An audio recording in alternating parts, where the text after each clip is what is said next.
साथ संगत जी प्रेम से कहना धन्यकार जी। साथ संगत जी हम बड़े खुश नसीब हैं, सद्गुरु की कृपा से इस प्रभु परमात्मा निरंकार के साथ जुड़े हैं। ये सत्संगत हमको सहज में ही संसार के सारे सुख दे देते हैं, क्योंकि सत्संगत ये जीवन तो अंधकार में डूबा हुआ था। आज सद्गुरु की कृपा हुई तो ये ज्ञान उजाला जीवन में आया। सत्संगत एक व्यक्ति कहीं घोर रात अंधेरी रात में कहीं जाता है और कहीं पहाड़ को पार करता है एक लालटेन के सहारे से, तो वो सत्संगत उसको पार कर जाता है, क्योंकि वो लालटेन उसके हाथ में लगी हुई है। तो सत्संगत जैसे जैसे वो कदम बढ़ता है आगे, तो आगे आगे उजाला होता चला जाता है, वो चलता चला जाता है। अब किसी व्यक्ति ने पूछ लिया कि भाई इतनी अंधेरी रात में तुम इतना बड़ा पहाड़ कैसे पार करके आए?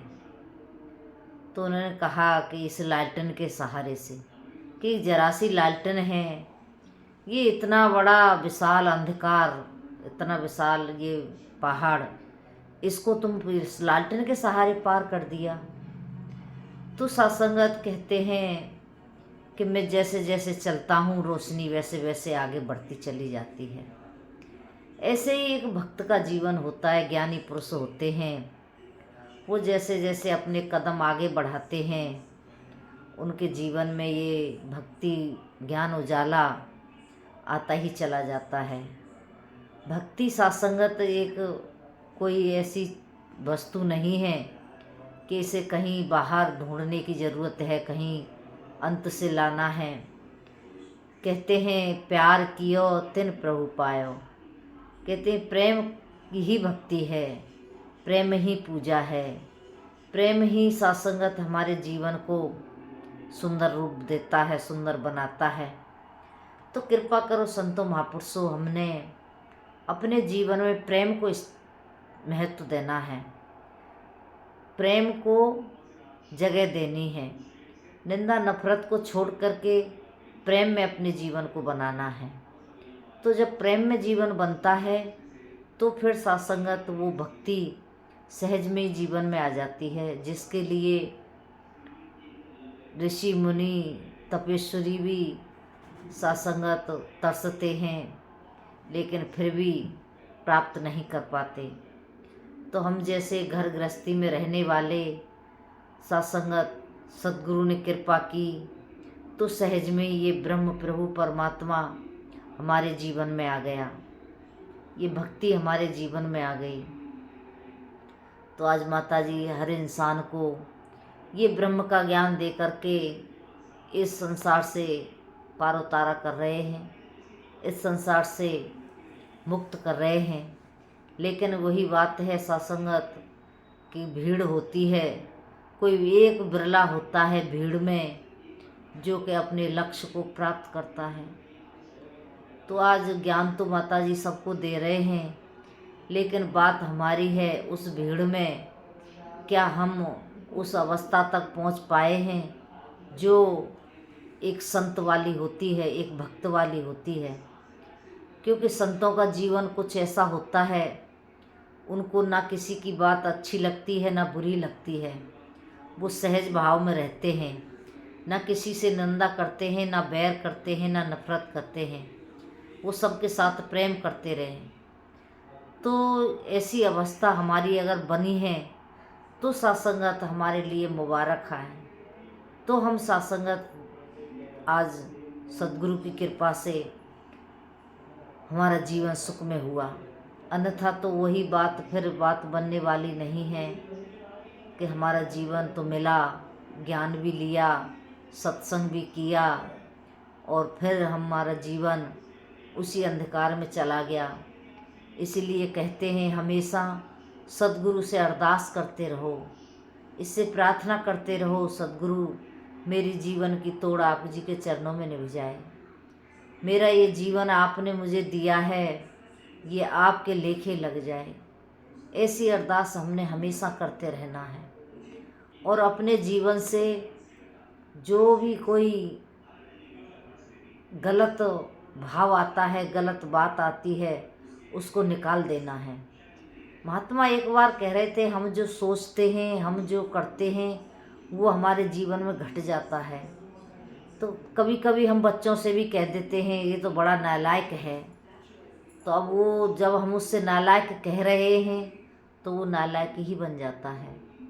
लेकिन इसीलिए महात्मा समझाते हैं कि हमने गलत शब्दों का उपयोग नहीं करना है। परिवार में, गृहस्थी में हमने सही शब्दों का उपयोग करना है कि बच्चा मेरा बहुत अच्छा है, बहुत लायक है और कुछ करेगा जीवन में। जब इस तरह के शब्द हम उपयोग करते हैं बच्चों के लिए, तो बच्चे भी फिर खुश होते हैं और फिर वो आगे करने की कुछ कोशिश करते हैं।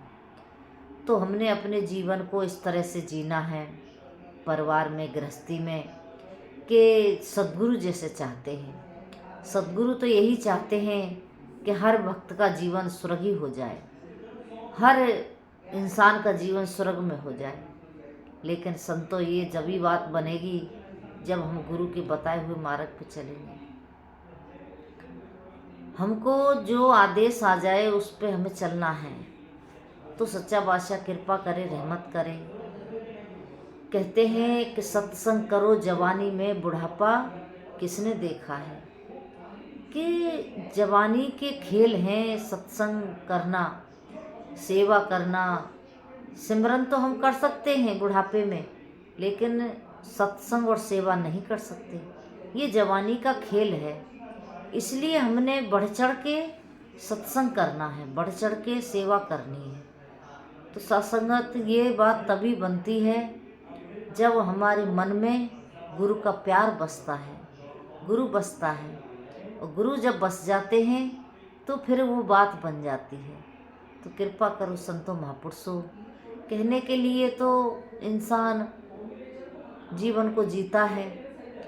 कहते हैं कि एक इंसान होता है जिसके पास कुटिया होती है, एक इंसान होता है जिसके पास झोंपड़ी होती है, एक इंसान होता है जिसके पास एक कहीं टूटा फूटा घर होता है, कोई दूसरा होता है किसी के पास कहीं एक महल होता है, सुंदर कोठी होती है। तो अब इनमें फ़र्क क्या है। इसी तरह से हमारी ये आत्मा है कि ये कभी किसी जोनी में, कभी किसी जोनी में, जिस जोनी में ये रहती है इसको वही प्यारी लगती है। चाहे ये कुटिया वाले की तरह किसी जानवर की जोनी में हो, तो हम देखते भी हैं कि चेंटा चेंटी जिनमें जोनियों में ये आत्मा होती है, अगर उनका कहीं जान पे बन के आती है तो वो अपनी जान बचाने के लिए भागते हैं। सबको अपनी जान प्यारी लगती है। इसी तरह से इंसान है कि जैसे कुटिया वाले को कुटिया प्यारी लगती है, महल वाले को महल प्यारे लगते हैं, ऐसे ही आत्मा है। आत्मा जिस रूप में ये जन्म ले लेती है, जिस जोनी में चली जाती है, इसको वही जोनी प्यारी लगने लगती है। लेकिन आज इसको सुनहरी मौका मिला है कि इंसानी जीवन में है। इंसानी जीवन का मतलब जैसे महल, कोठी, बंगला, हर सुख सुविधाएं, आज इंसानी जीवन में कुछ भी इंसान कर सकता है, कुछ भी प्राप्त कर सकता है, कुछ भी कमा सकता है। तो इस तरह से ये जीवन मिला है, तो इसमें आनंद लेना है, इसमें भक्ति करके इस परमात्मा की, इस निरंकार की, इसको जान के इसकी भक्ति करके आनंद में रहना है। तो कृपा करो संतों महापुरुषों। ये आनंद तो तभी आता है जब सद्गुरु कृपा करते हैं। कहते हैं जिस पे कृपा राम की हुई, उस पे कृपा करे सब कोई। जो राम की कृपा जिस पे हो जाती है उस पर सब कोई कृपा करता है। तो हमने भी अपने जीवन को सद्गुरु के सहारे से सहज में काटना है, सहज में इस जीवन को उस पार ले जाना है। कहते हैं भवसागर से पार। अब भवसागर क्या है। भवसागर तो यही है, सबसे बड़ी भवसागर की जो बात है एक मन की अवस्था है। ये मन है, चंचल है, बहुत जल्दी भटक जाता है। इसलिए महात्मा कहते भी हैं कि अभी तो नाव समुद्र में, न जाने आगे क्या होए। कि अभी जीवन जी रहे हैं, चल रहे हैं, न जाने आगे क्या होने वाला है। तो कृपा करो संतों महापुरुषों कि हमने इस जीवन को सद्गुरु के लेखे लगाना है, और जैसा जैसा आदेश सद्गुरु करते हैं वैसे वैसे हमने इस जीवन को जीना है। परमात्मा कहीं दूर तो है नहीं, ये तो सबके साथ रहता है, कहीं दूर नहीं है। अगर किसी ढूंढना है तो किसी सत्य पुरुष को ढूंढो जिसकी कृपा से हमें इस परमात्मा की प्राप्ति हो जाए। और ये मानुष का जन्म मिला है तो ये परमात्मा की प्राप्ति के लिए मिला है।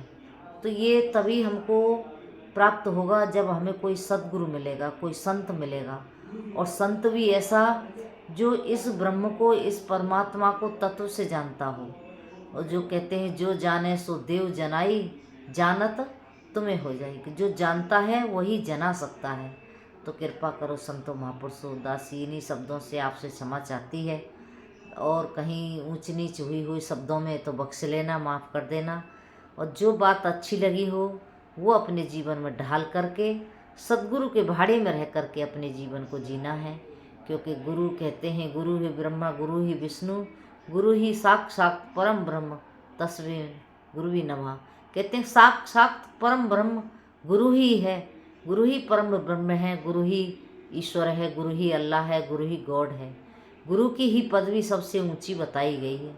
तो इसीलिए साथ संगत जी हमने गुरु के चरणों का ही ध्यान करते रहना है, इन्हीं के चरणों में जुड़ करके इस परमात्मा की बंदगी करते रहना है। तो इन्हीं शब्दों से दासी आपसे क्षमा चाहती है। कहते हैं पानी भरे पनिहारियाँ, रंग बिरंग घड़े, भरिया उसका जानिए, जिसकी तोड़ चढ़े सद्गुरु के चरणों में तोड़ निभ जाए। ऐसी अरदास प्रार्थना प्रेम से कहना। धन्यकार जी।